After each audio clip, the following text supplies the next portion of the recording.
Welcome to study session 11, the group formation. Introduction. In forming any type of group, there should be strict selection rules based on the nature and problem of interest of that group. This study session will focus on the procedures involved in selection of group members in group formation, the differences between homogeneous and heterogeneous grouping. You will also be introduced to factors to be considered for forming groups. Learning outcomes. At the end of this study session, you should be able to 1. State the procedures involved in selection of group members in group formation. 2. State the differences between homogeneous and heterogeneous grouping. 3. Describe the main factors to be considered while forming groups. Procedures for selection of members for group guidance. For guidance group, the class could be randomly assigned into groups if the counselor wants smaller groups. By using classroom platform, the counselor or teacher interrogates guidance objectives into classroom activities. In Nigerian school situation, the counselor may not have the opportunity of conducting small cross-section guidance groups.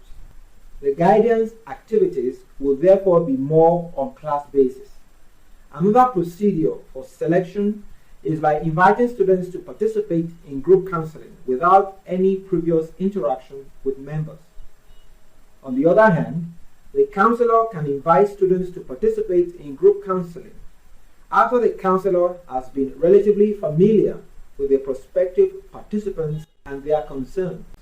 Another way of selecting members is by merely informing students that they have been selected to participate in counseling group. In this case, the counselor selects members without their prior knowledge or consent. It is assumed that prior to the formation of a guidance or counseling group, the counselor will interview each prospective member and will also explain the principles of group process to the prospective member. The counselor may also need to provide information as to who the other group members are to each participant. It is also important that a counselor should ensure willingness, obtain consent from each prospective member to participate with other group members. The counselor may need to exclude members with familiar or personal relationships from the group. This is to prevent the formation of subgroups within the group.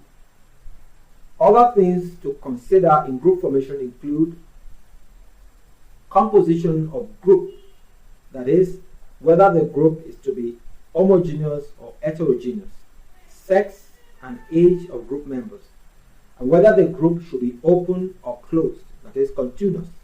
Homogeneous versus heterogeneous grouping. Homogeneous group exists when the members have similar concerns or problems. On the other hand, the group is heterogeneous when the major problems of the groups are essentially dissimilar. There are arguments for and against each kind of grouping. Advantages of homogeneous group. 1. There is a specific or defined problem area which is common to all members and appears directional to the members. This common problem keeps the focus of the group in one particular direction. 2.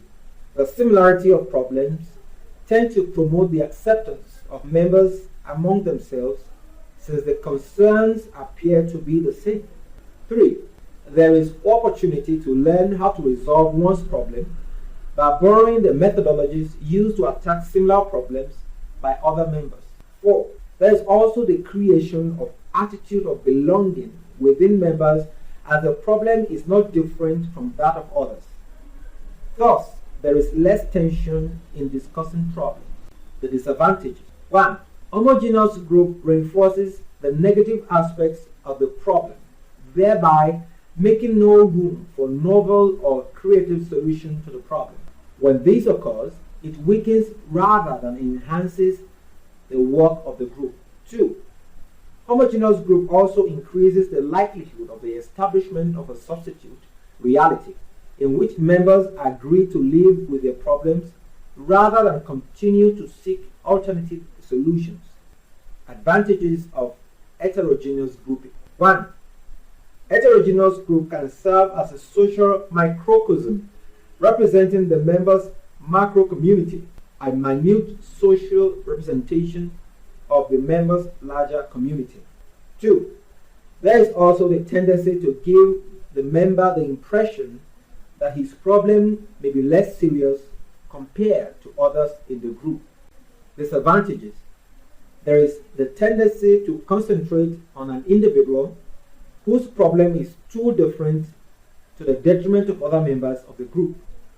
2.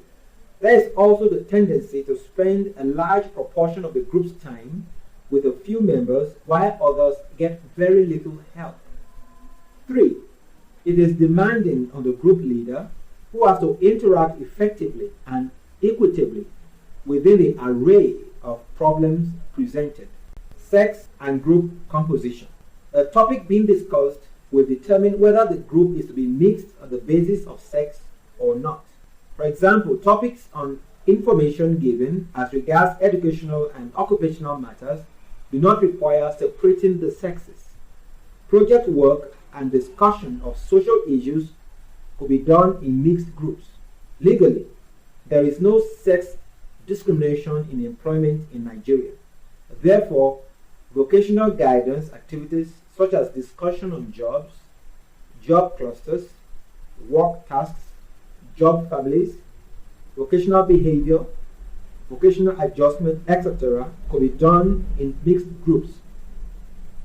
However, topics in sex education should be done in separate sex groups, especially with students under the age of 16.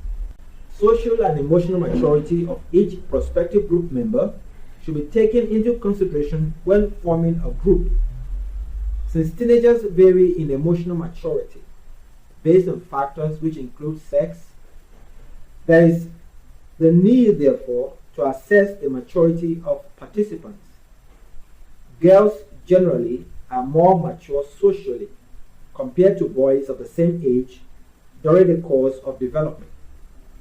Segregation by sex is usually encouraged in the earlier adolescence age, as boys in their early adolescence tend to act out and sometimes reject members of the opposite sex during counseling sessions. Girls sometimes exhibit behavior that is inappropriate for counseling groups. Composition, which include both sexes in group counseling, may be encouraged in late adolescence, as older adolescents are at a point in their development where they seek the approval and acceptance of members of the opposite sex. Age and group composition. The maturity of the group composition will dictate the roles to be played by the leader of the counseling group. Groups are of value to children, adolescents, and adults. The group approach for children below 5 is not usually recommended by some counselors. Within the age span of 5 and 13, Gaza, 1973, advocates at least 2 different counseling approaches, namely, children in the age group of 5 to 9 are play and action oriented in addition to being spontaneous, open, and impressionable. The approach to be used for this group should be such that will enhance their emotional, social, and creative development. The pre-adolescent child from 9 to 13 years is in latency or quiet period of development. The pre-adolescent prefers to be with members of his or her own sex group. The composition of members in group counseling at this stage may need to take sex into consideration. The group feeling is also noticeable at this age, as the pre-adolescent's play is dominated by a group peer or a team emphasis. Team sports and group names involving the same sex fits the pre-adolescent development interests. Emphasis on the interview type of group counseling is to be avoided because children in the age group of 5 to 9 and pre-adolescents are not sufficiently comfortable when talking directly about their problems. Moreover, The counselor should not expect the same level of participation and interaction in younger individuals as expected in adults. Younger individuals may not have the adult developed social graces of listening while others are talking. They also have shorter attention span and they are easily distracted. These have to be considered while planning the duration of sessions. Open versus close grouping. The choice has to be made whether the group will be open or closed. Closed groups consist only of those members present where the group was initiated. In this case, no new member may join after the group has started. In open or continuous group, new members can join at any stage of progressing. Open groups sometimes create problems of communication and acceptance. Psychotherapy groups are usually closed, while guidance groups may be open or closed. Group size. The group size depends on the following factors. 1. Topic to be discussed. 2. The type of information being given. 3. The specific need of the students or group members. And 4. Administrative convenience and economy. Most authorities feel that guidance groups could consist of 10 to 150 participants or even more depending on the above factors. For example, in group discussion, it is advisable to have small groups of 10 to 15 for more effect, while in situations where information on education and occupational matters is being presented, a larger group will be advisable. The group counselor should decide what optimum size will make the effort and activities most meaningful to individuals. Summary of study session.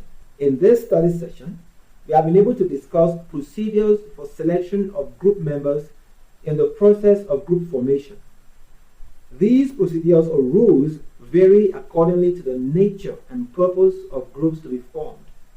Factors to consider in forming groups include size, sex, age, homogeneity, and heterogeneity of the problems to discuss in the group. We have come to the end of study session 11. Thanks for listening.